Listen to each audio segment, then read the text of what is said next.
এখন চেষ্টা করবো যে ওটার ভিতরে ওঠা ওটা দেখে উঠতে পারে কিনা।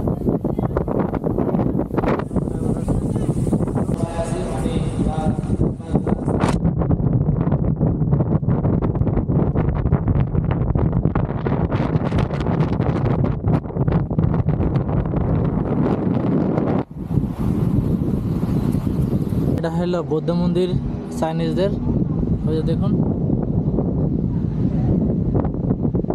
তো 18 রিঙ্গিত দিয়ে যে এত সুন্দর ভিউ পাবো বা এত সুন্দর ভিউ কভার করবো তা কখনো কল্পনা করিনি। এত সুন্দর ভিউ। চলুন এখন নিচে যাওয়া যাক। ওই যে মন্দিরের নিচে যাব, এই যে এই লাইন দিয়ে যেতে হবে, এই লাইন দিয়ে মন্দিরের নিচে যাব। তো চলুন যাওয়া যাক ভিতরে।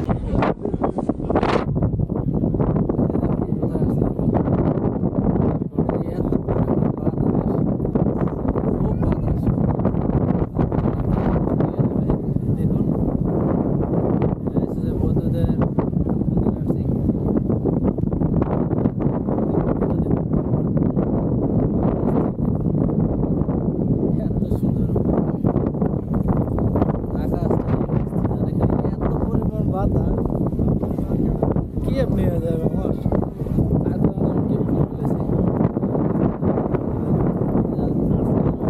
এত সুন্দর। আমি অনেকের ভিডিওতে দেখেছি যে ওয়েদার নিয়ে অনেক সমস্যা, আসলে নাকি বৃষ্টি হয়, আর আমি আজকে সকাল সকাল এসে গেছি আর এত পরিমাণ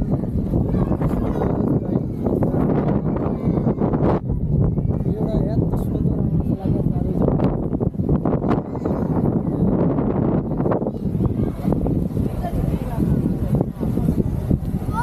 কেবল গাড়ি চড়বো, এখানে আসবো না, একটু কথা হলো। আর এইটা হলো বড় বৌদ্ধ মন্দির, দেখেছেন বৌদ্ধ বৌদ্ধ মন্দির মনে হয়। আকাশটা আজকের ভিউটা ও অস্থির অস্থির, যা বলে বোঝাতে পারবো না। দেখুন এত সুন্দর ভিউ। এর আগে অনেক ট্রাভেলার ব্লগদের ভিডিও দেখেছি, কিন্তু এত সুন্দর ভিউ ওদের ভিডিও তো দেখিনি আমি। আর আজকে বলবো মাশাআল্লাহ, এত সুন্দর আকাশ, এত সুন্দর বাতাস, এত সুন্দর পাহাড়, এত সুন্দর সব কিছু।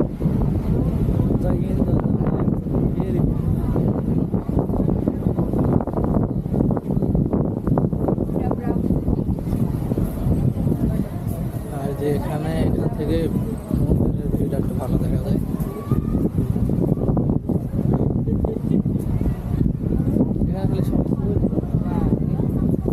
সামনে যাবো, মন্দিরটা ছায়া দিছে, এই যে দেখুন কত বড় মন্দির, এত বড় মন্দির।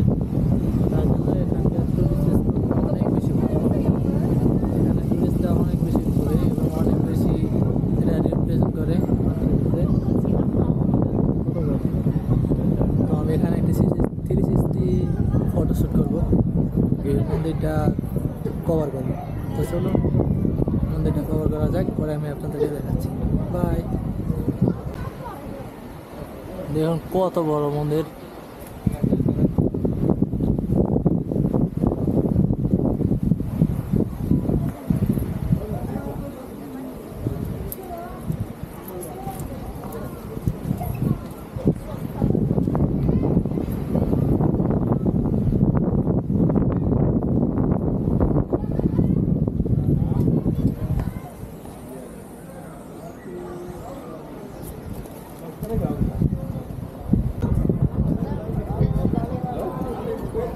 দেখুন অস্থির অসাধারণ একটি ভিউ,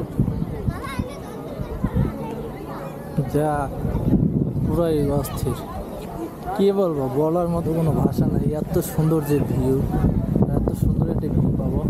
তো মন্দিরের এরিয়া ঘোরা শেষ, আর এখন চেষ্টা করবো যে ওটার ভিতরে ওঠা ওটা দেখে উঠতে পারে কিনা।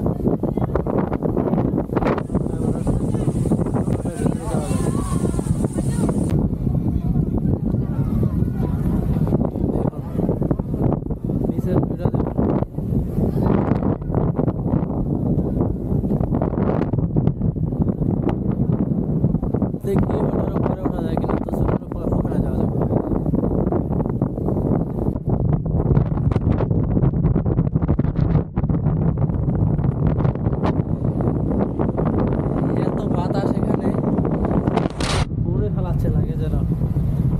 আমি 9 তলার উপর উঠছি। এটা প্রচুর পরিমাণ বাতাস, প্রচুর পরিমাণ, যা কথা বলতে পারছি।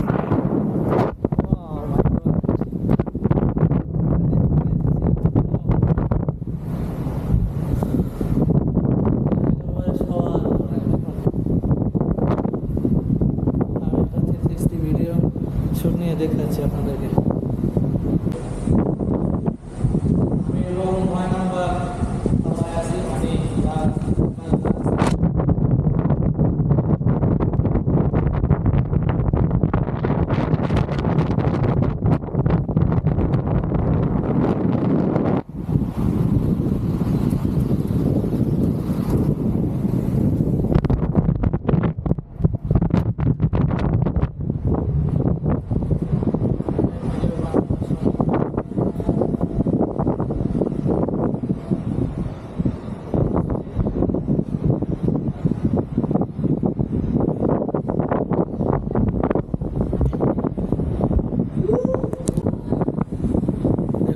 নম্বর ফ্লোর থেকে, চাইনিজ বৌদ্ধ মন্দিরের 9 নম্বর ফ্লোর থেকে দেখুন নিচের অবস্থা কি, কত সুন্দর দেখেছেন।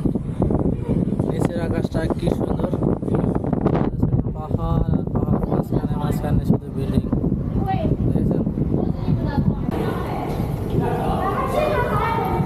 উপরে উঠেছিলাম কিন্তু পরিমাণ বাতাস, একটা ভিডিও বানাতে পারি নাই এবং একটা বানানো একটা ছবি তুলতে পারি নাই, এত পরিমাণ বাতাস।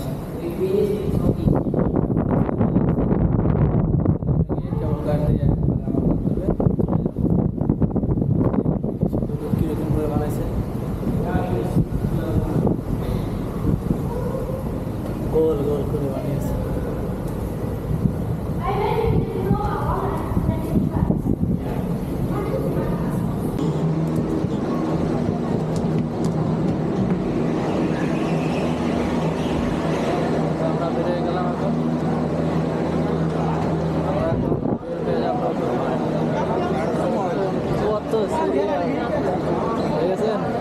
সকালে আসলে সুবিধা কি, সিরিয়াল কম ছিল, আর এখন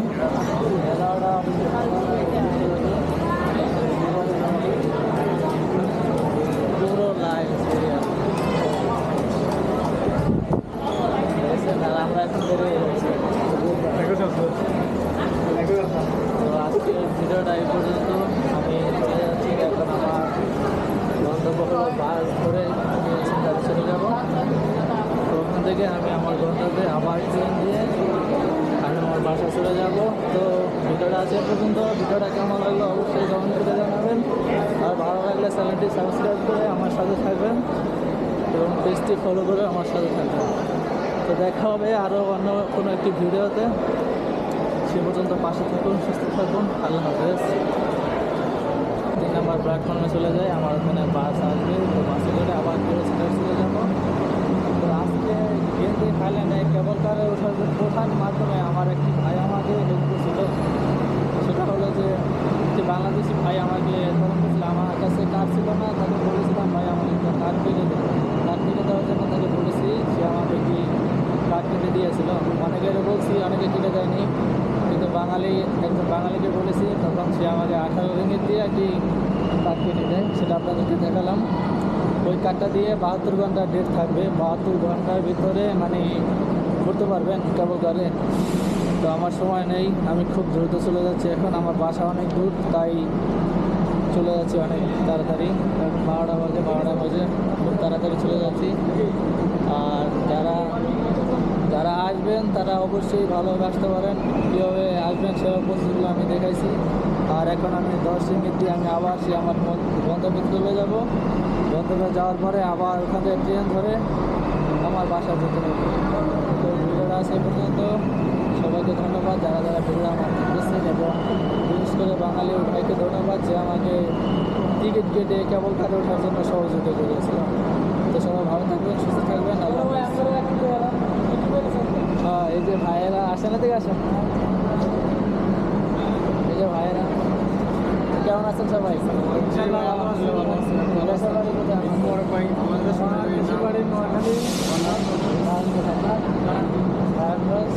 এই যে ভাইদের সাথে দেখা হলো, আপনার ভাই? হ্যাঁ এখন চলে যাবো। আমরা বাতিকের থেকে এসেছি। তারা বাতিকের থেকে আসছে, এখন তারা সবাই যার যার মন্তব্যে চলে যাবে। আমরা সিটিআর সেন্টার থেকে তো আমরা ওখানে চলে যাবো। তো আজকে ভিডিওটা এই পর্যন্ত। সবাই ভালো থাকবেন, সুস্থ থাকবেন।